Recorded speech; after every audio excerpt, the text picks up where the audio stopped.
Welcome to the channel. This is Geauxgreddy, and man, it seems like it's been forever since our last FIA manufacturers race, and it's round number 6 tonight. But before that, I get my birthday car. That's right, it's Greddy's birthday, and I get this fine looking Hyundai GR1 car, the N2025 Vision Gran Turismo, but we'll be racing in the bus tonight. That's right, so strap on tight, because you know, when you break out the bus, you know good things are going to happen. So opens up lobby.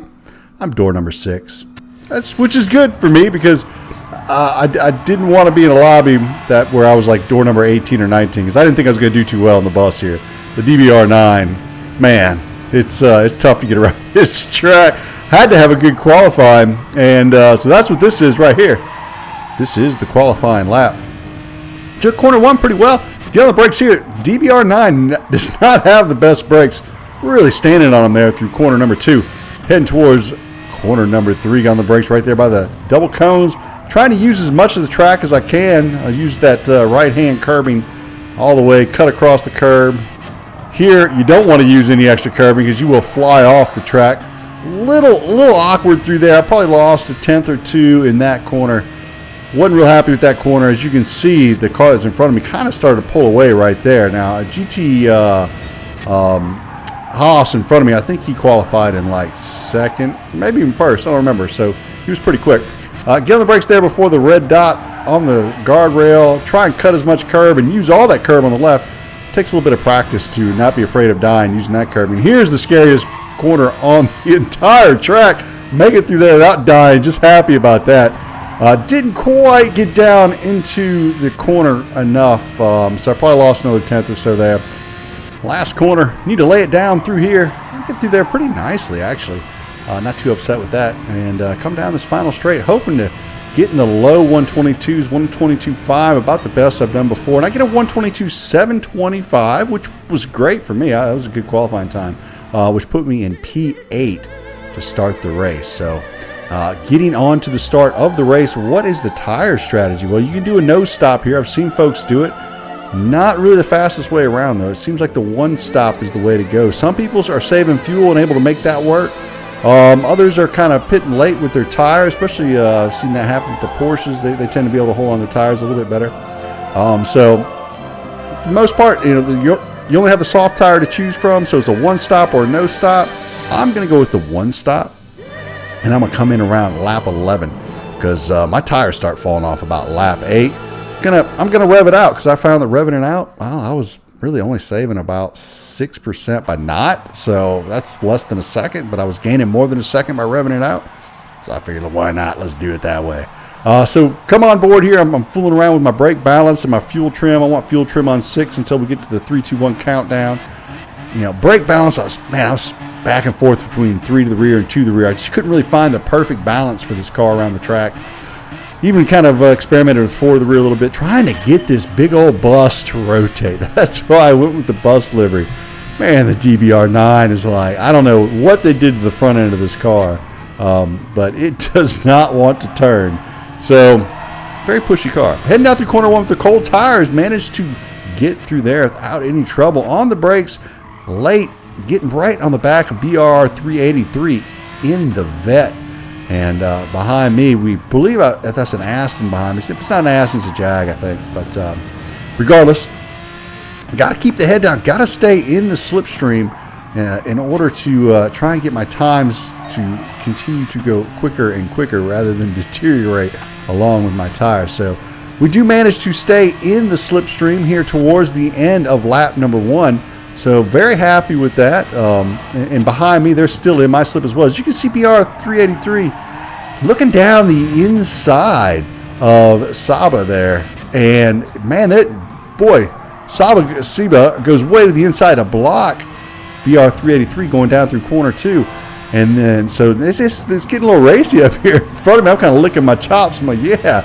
Then Saba goes really wide there. BR383 down the inside. I follow him through. Yes, indeed. So I get a pass there by following BR383 through there. And I believe what was going on was Seba was saving some fuel. And so we just had basically a good run on him. and then he went wide through that corner, and since he wasn't revving it out, we got the good exit, so we were able to get on by. Now, he's right back on my tail there in the Vision Mazda. I'm not going to call it the RX-7 this time, but I almost did. So on to lap number 3, and I'm still in the slipstream, which is absolutely outstanding. It's good for me. That's where I need to be. I've been struggling staying in the slip lately, so I'm happy that I'm on lap 3. I still got it. The Mazda, it looks like he's pushing maybe a little bit more to stay on my rear bumper. Maybe he's getting a lot of pressure from behind. He doesn't want to fall too far back with the fuel-saving strategy. Coming around here on corner number 5, I believe it is, and oh goodness, Geauxgreddy pass.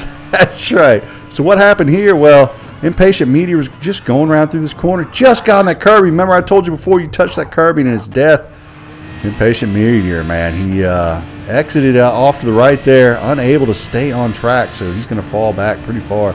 Don't want to do that at the beginning of the race either, because everyone's so tightly packed together, you really lose a lot of position, so stinks for him. So moving on to lap number 4, and I have lost the slipstream of BRR 383, but the Mazda still well within the suck zone of old Geauxgreddy here. Now that has me a little bit concerned, because my car usually falls off after lap 8, and as you can see, I've got a little Geauxgreddy train forming up behind me. Everyone's trying to make a run on the bus. Come on, I have to start throwing kids out the side door or something. Got to lighten the load. Got to get this bad boy moving. But you can't let that bother you too much. You got to stay calm. So I'm just reminding myself, just stay calm. You know, it's easy on this track. Not easy, but on this track, you know, you can get on someone's rear bumper. The trick is trying to find a way by. That's the hard part. The hard part is getting around somebody. So, you know, hopefully I can hold them off. So on to lap number 6. And I am holding off the Mazda, although he's only 2/10 behind me. I'm still just out of the slipstream of BRR 383, really hoping he makes a mistake so I can get back in. Get a little bump there from behind for the Mazda. He's not enjoying the bus's brakes right through there. And then through here, I'm going to get another little bump again. I probably downshifted a hair too early right there, slowed me down. And oh, another Geauxgreddy pass. So what happened this time? So what happened here is, as Vortex Tiago was going around through the corner, he just goes wide, gets on the gas with his wheels in the grass, and boy, it probably could have been worse than that, but he managed to somewhat save it there. You get those right wheels way over on the grass like that off of those bricks, and man, it can really spin you out. So again, another free pass for me. On to lap number 10 now. We are past the point where the tires are feeling good anymore. They are really suffering, as you can see there. I mean, they don't look terrible, but I'm telling you, they don't feel real good. And I'm just telling myself, man, calm. See yellow flag. I'm like, yellow flag, this could be good for me. That's right, another Geauxgreddy pass. Geauxgreddy pass number 3. Yes. So what happened to Maz? Man, he's in the beetle again, just gets on that grass as you turn the wheel. It's not going to hold. You know, that's the challenging part of this track, is you got to use the whole track where you can, but you got to avoid touching the grass in certain areas. You will absolutely die. Into the pit lane here on lap 11. One of the more awkward pit entrances in the game. Well, in real life too, I guess, because this is a real track. I go in, I have 42% fuel. Behind me, Devil Dog with 40, so feeling good about that. I feel it right to the diamond because I'm wanting to rev her out. That's how I made my best overall race time in the DBR9. But what made me feel good about that, Porsche very good on fuel and tires. Devil Dog down to 40, which means I had a 2% fuel advantage on them. Now, the Porsches in the practice race, they were able to run me down pretty good there, and you know, turn me into mincemeat here at the later half of the race. So as we come around the corner, another Geauxgreddy pass. Now that was a driver I was probably going to pass anyway. But as we look here, what do we witness murder here? Baby on board into the quarter panel. Oh my goodness, we may have indeed witnessed some chicanery going on the track. I don't know. So take the pass, even though we were going to pass him up on the pit stop later. But whatever. Hey, free pass is free pass. It's one less thing I got to worry about. Heading on to lap number 12, and this is when the rest, the gaggle of cars all headed in the pit right here. As you can see, everyone flying into the pits with all kinds of gas. You got everyone from 60 to 26, it seems like. So Some people saving fuel, other people not. Now, as I come around the corner, you can see Seba saved enough fuel to take the lead out. I mean, about 2 seconds worth of fuel he saved. I believe he went in the pit with like 50% fuel. Also, as you can see there, that Devil Dog was about almost 5 seconds behind me. So able to, make a nice, distance between me and P7, and got my work cut out to get to P5. But as we fast forward along here, another driver goes off in the pits. That moves us back into P5. So heading in here for the final 10 laps of the race, sitting in P5.